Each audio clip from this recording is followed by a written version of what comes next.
Hello and welcome to the Assorted Crackers podcast. We created this for men who find themselves past the half-century mark to offer fresh takes on the passions, pastimes, and distractions that we use to recharge our batteries and restore our souls. I'm Eric, and I'm here with co-hosts Lee and Wilson, and we're here to serve up snackable topics like college football, hunting, grilling, and other assorted small bites. And I can tell you that our mutual appreciation for Kentucky brown water will make frequent appearances. So if we do it right, you'll leave informed, entertained, and hungry for more. Guys, let's do it.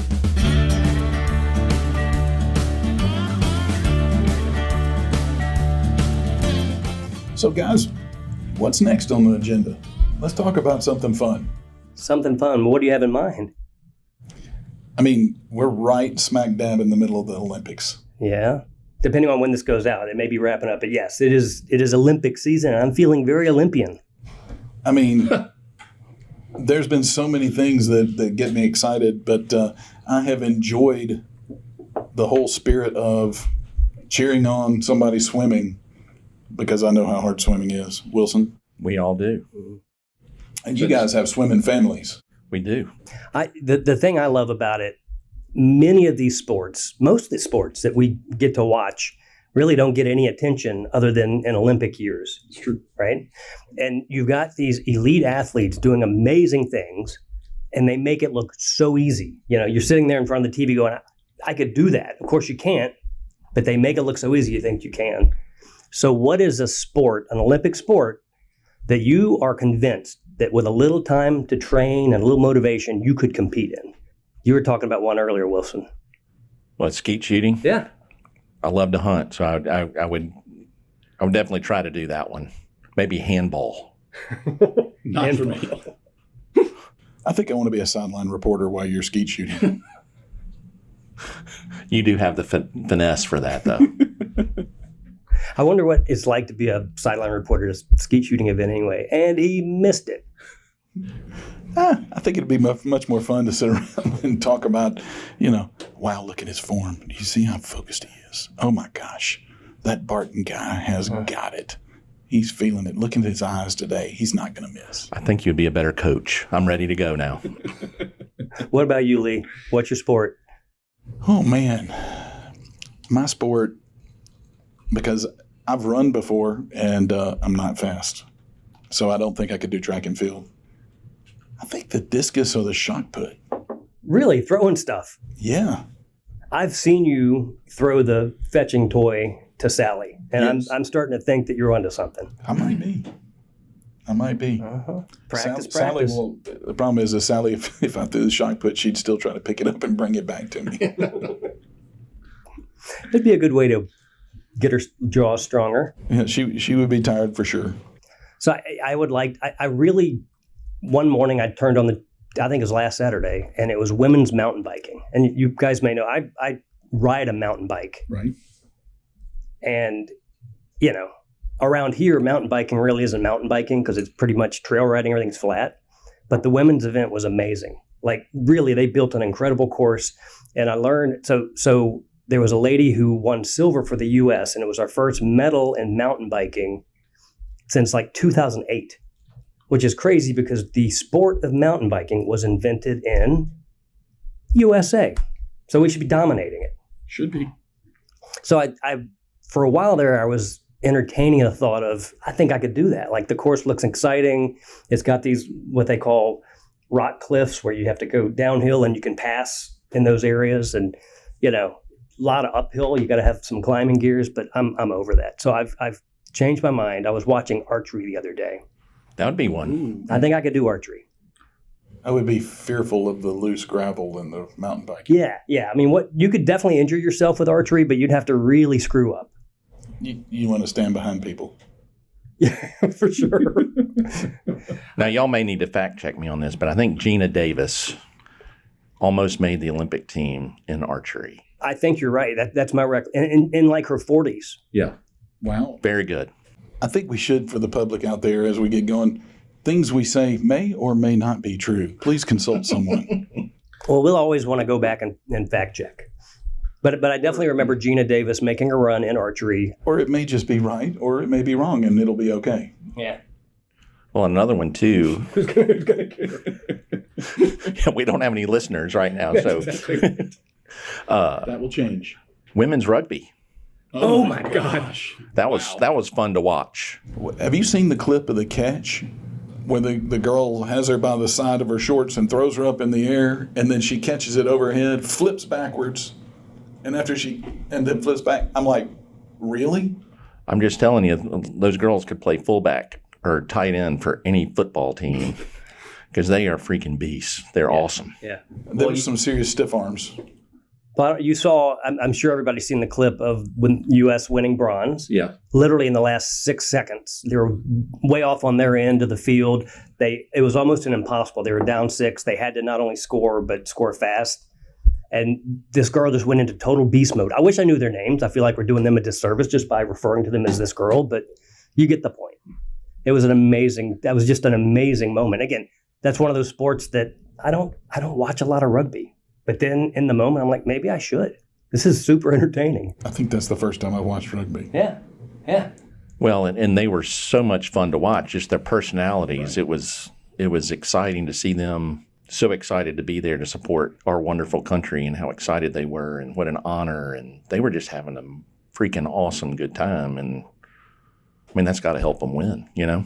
You're not so uptight. Absolutely. I want to pivot for just a second, staying with the Olympics, but there are more events that I have never heard of before that have come out. Mm-hmm. I mean, handball, 3-on-3 basketball, skateboarding. I mean, surfing.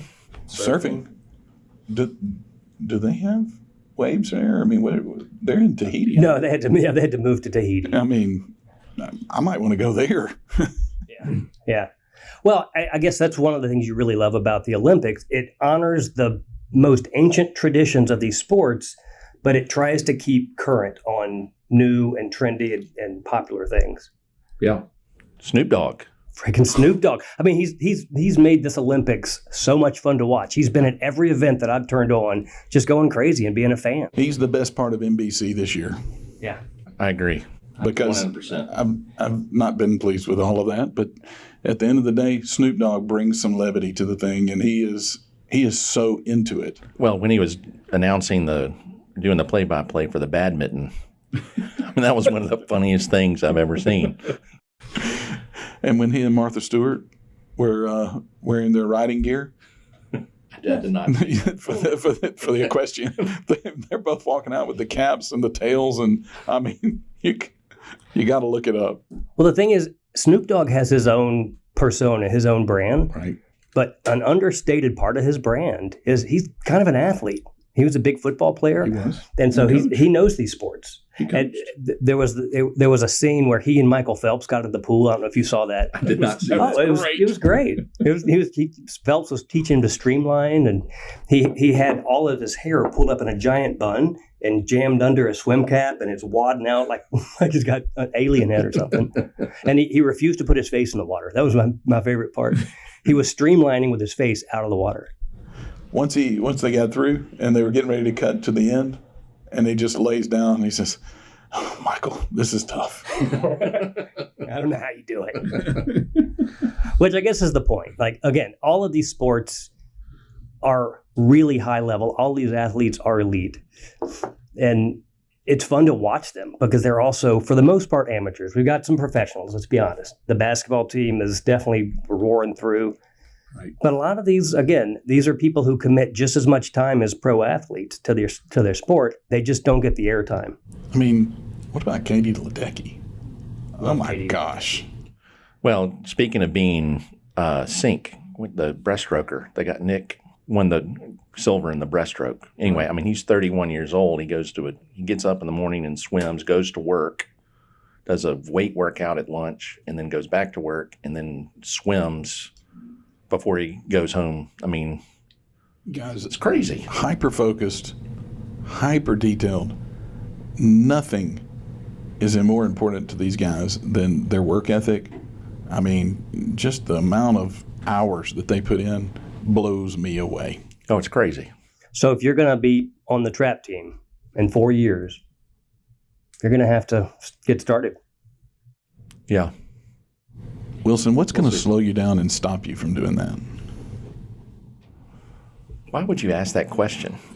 Because I want to paint the picture in your head that you have the skill set to get I that. feel like by the time we walk out of here, you're going to be committed. Are we going to go shoot this afternoon? I wish I could. We probably shouldn't after we've had No, we shouldn't. the fruit punch. I would like to. But we could start in the morning. It's a little hot, though. Hey, I think we need to wait till the fall. Yeah. If you're asking my advice. We just wake the neighbors up. What do you mean? Do it in my backyard? No. No. Maybe not the best idea. So I'm gonna bring some real talk for a minute. I'm gonna bring us down. All right. But one of the things that really motivated me when we started talking about this, I'm always looking for a niche. If it was just going to be another podcast about whatever, it didn't interest me. But one of the things that many things we have in common, but one of those is where we are in our lives. Mm. And honestly, if we think about our parents and our fathers in particular, we all had stories earlier about our grandfathers and our dads. They came up at a time when they reached their 50s, there was a sense that most of their best days were behind them. That they had raised their children and done that part of their job. For the most part, they felt like they'd gone as far as they were probably going to go in their career. And I don't know about you guys, but my father definitely kind of found himself lost in his 50s. And that's not the way it should be. I think this is where, we have an opportunity to think differently about that and, Sure. and remind ourselves, as well as anybody who's brave enough to listen, that there's some great things that can happen that we can do to keep ourselves involved, engaged, and entertained. And I'm not talking about going out and hiking the Appalachian Trail. I'm talking about basic hobbies and fun things that just keep us going, things that we're already doing naturally. No Ferraris? I mean, if you got the money, Lee, do what you got to do. I don't know how your wife would feel about that. I think we'll find something else. But I do think men have a need right now, and there's an audience out there for some reminders that kinships and friendships and life in 50s and beyond can be absolutely thrilling and fun. And to me, I want to be able to share that story. Amen. Love it. Well, yeah, I mean, being a granddad now is pretty freaking awesome. So, I just couldn't imagine how, if I didn't have her, or if we didn't have her, young, mid-50s, and it's fun to get on the floor and play, and, it's just nice. That's just so cool. Yeah. I'm just so blessed. Someday, Lee and I will hopefully get there with you, man. But for now, It doesn't have to be an immediately thing. we're going to live right through your story. I promise you. Nobody's under pressure. But when it happens, it'll be great. Yeah.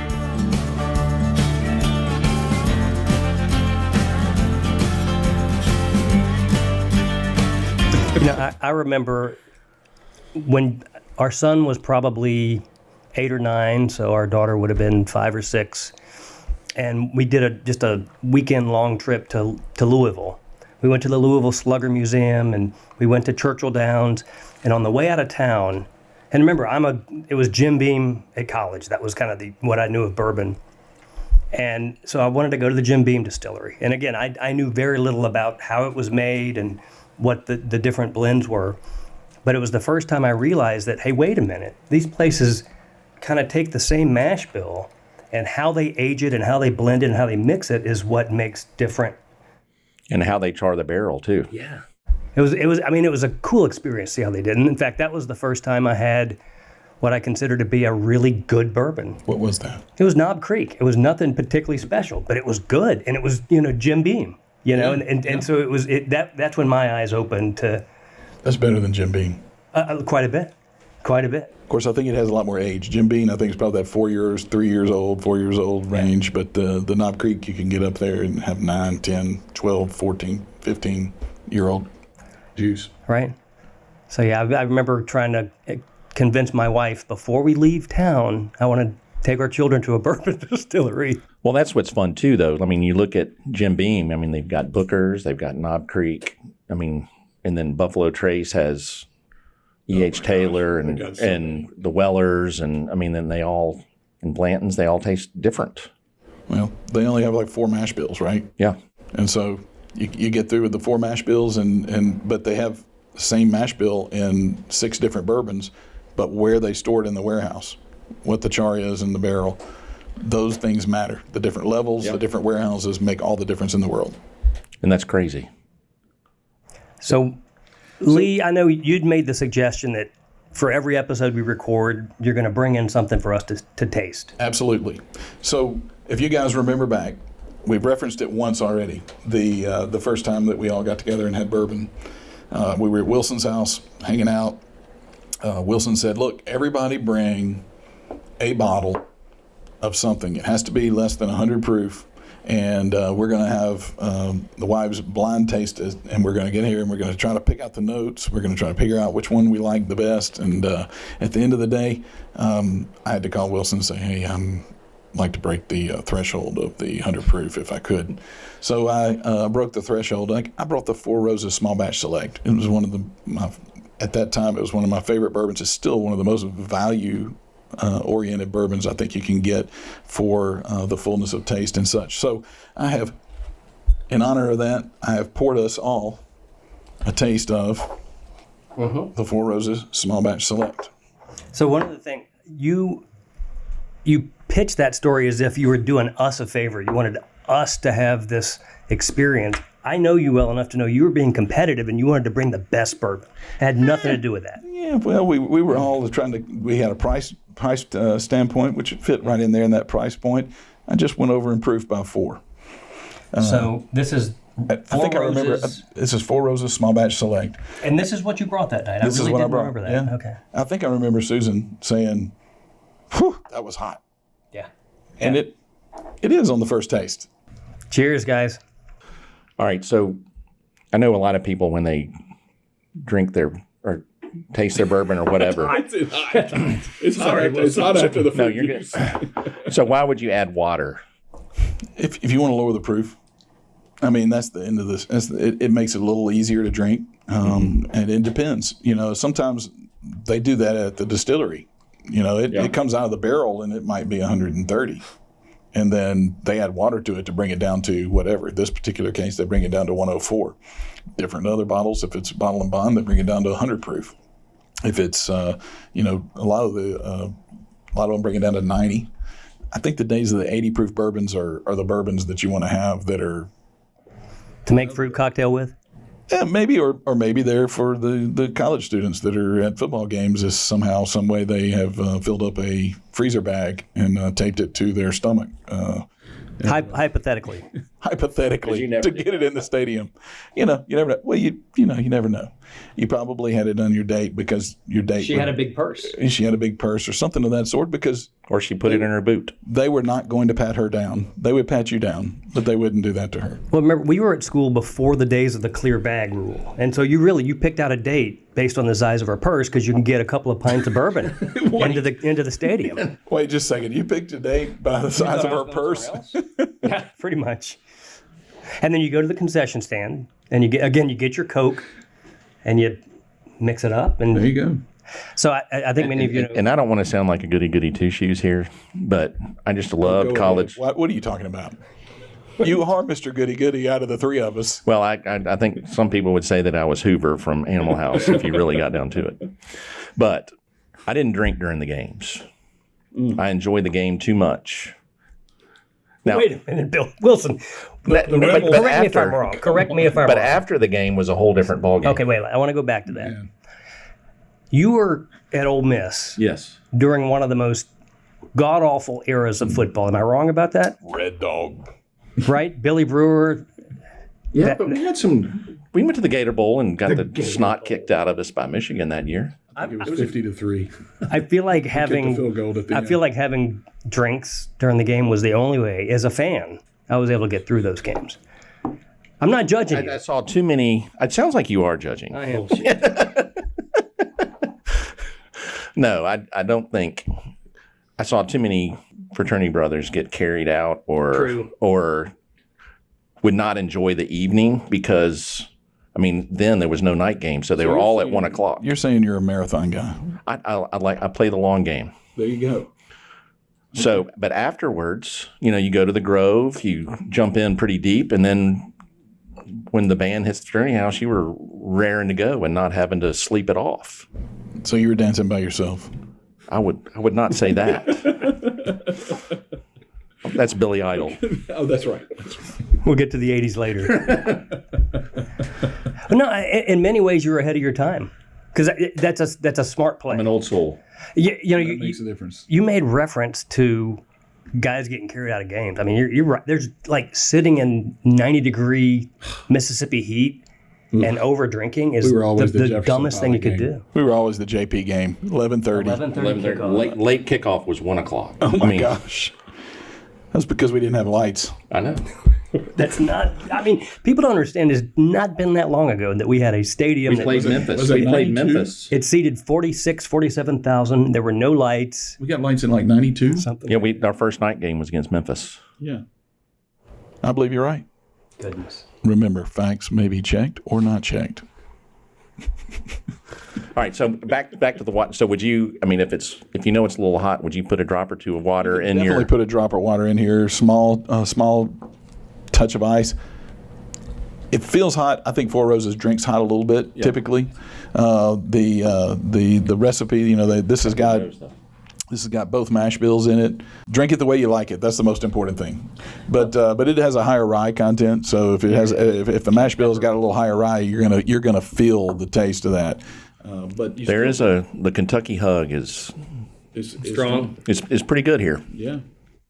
I mean, and you guys know. Talk about the Kentucky Hug for just a you second. just made reference to. The Kentucky Hug, to me, and I'm sure everybody would agree, is just the warmth. Is when you're drinking the bourbon, it's going down into you, and you enjoy, and it just makes that warmth. Yeah. So like you're getting a good hug, So it's.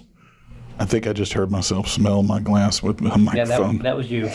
That was you. Come on. Let's not do that again, please. But the hug is, in some cases, you don't need a bear hug, No. But this is a nice hug. You like it? I do like it. I do like it. I mean, I think I am definitely a 110 at the most. I like lower proofs, and it's not that I can't hold my liquor as well as I used to, because I can't hold my liquor as well as I used to. I don't know when that happened, but I really do enjoy the flavor. And what I find is if that first note that hits my mouth floods me with too much heat, my taste buds don't pick up the flavors like I used to. I get that. So that's why I like the lower proof stuff. I really enjoy the beginning, the middle, the end, all the different notes that come in. I think you're describing a full ride.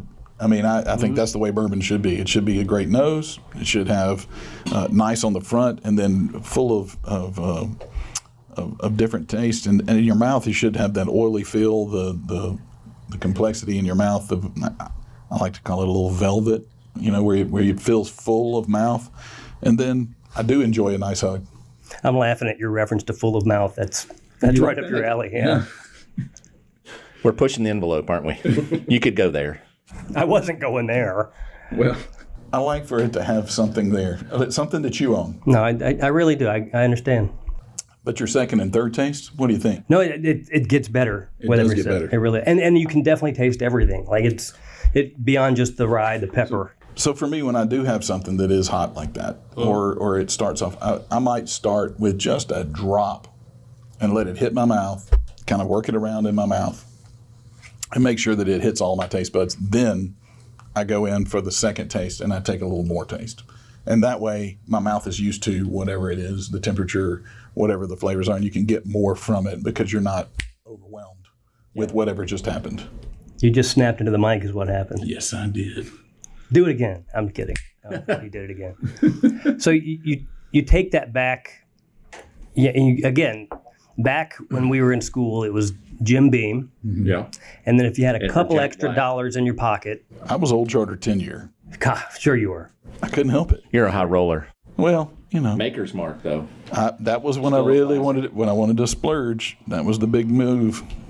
So our big move was Crown Royal. I know. I'm not proud. That's pretty sweet. But you got the velvet bag. You did. Everybody had You their had to have your what- change in the car. What did you use that velvet bag for after you drank the bourbon? Put your whiskey? change in.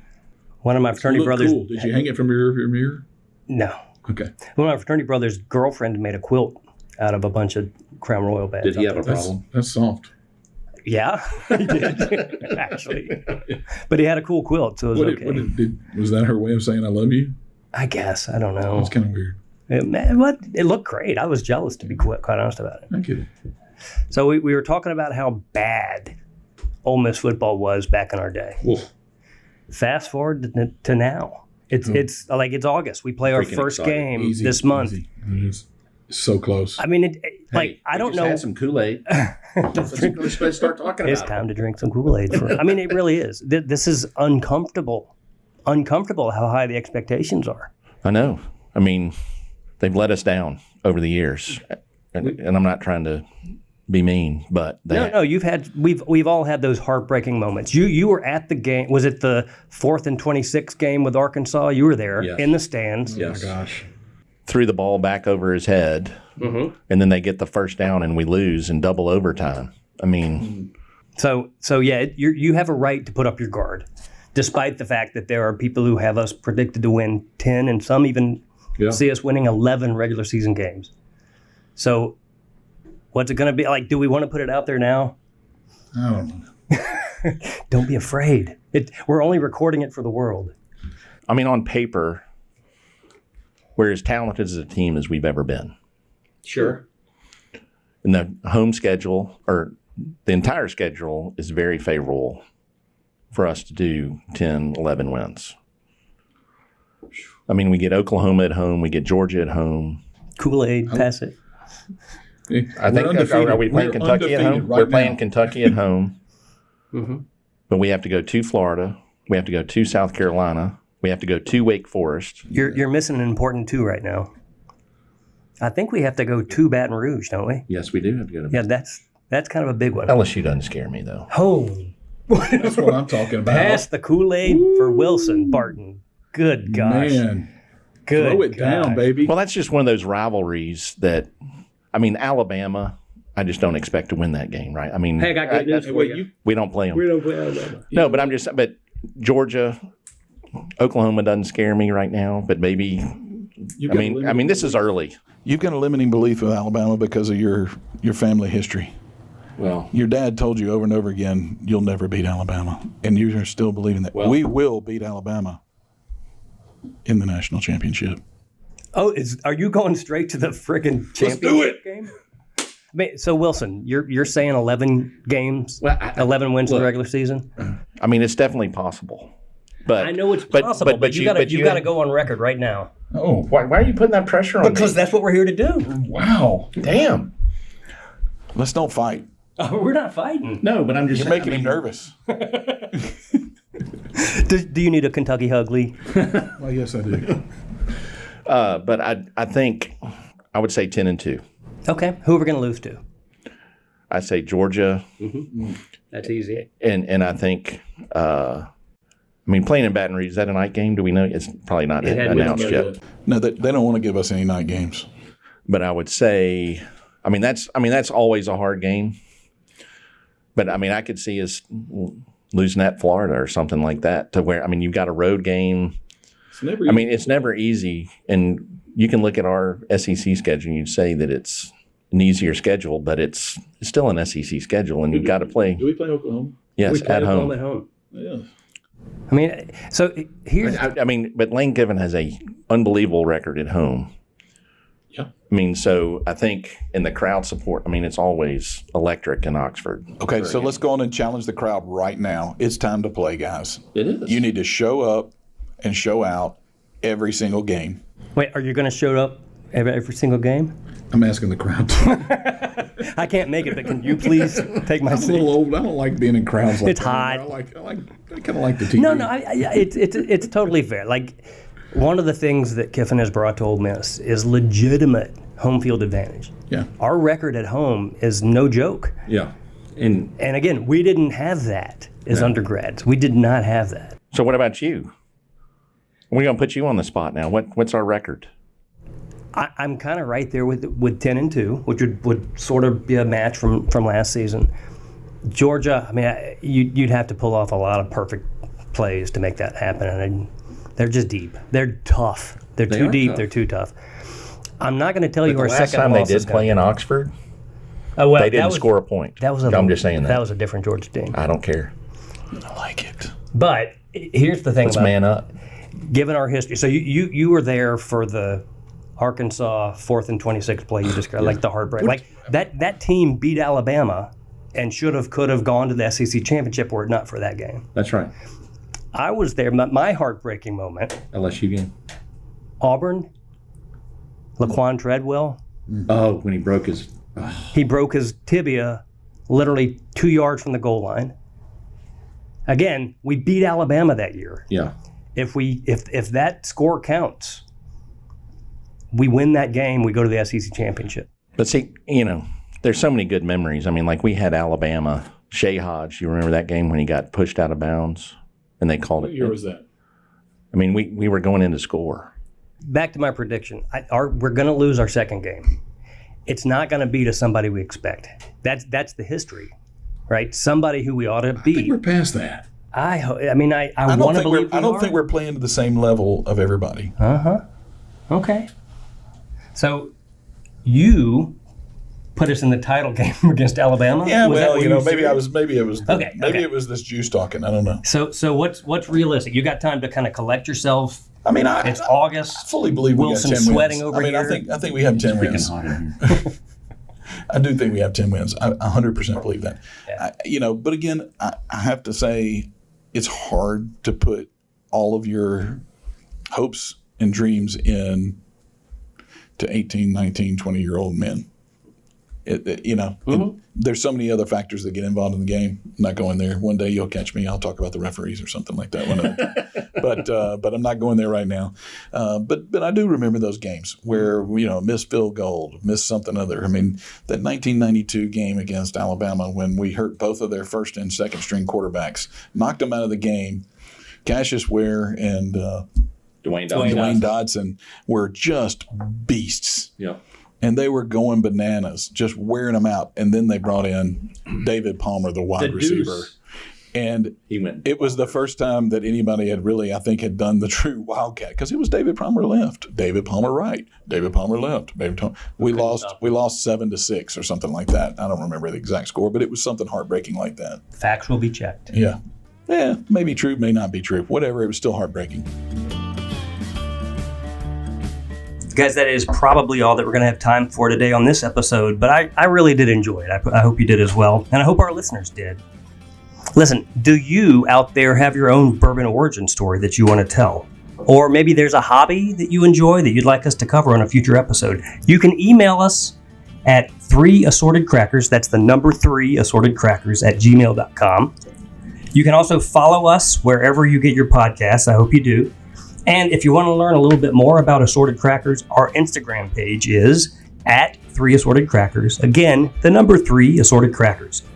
Until then, don't let yourself get stale and don't be afraid to try new flavors.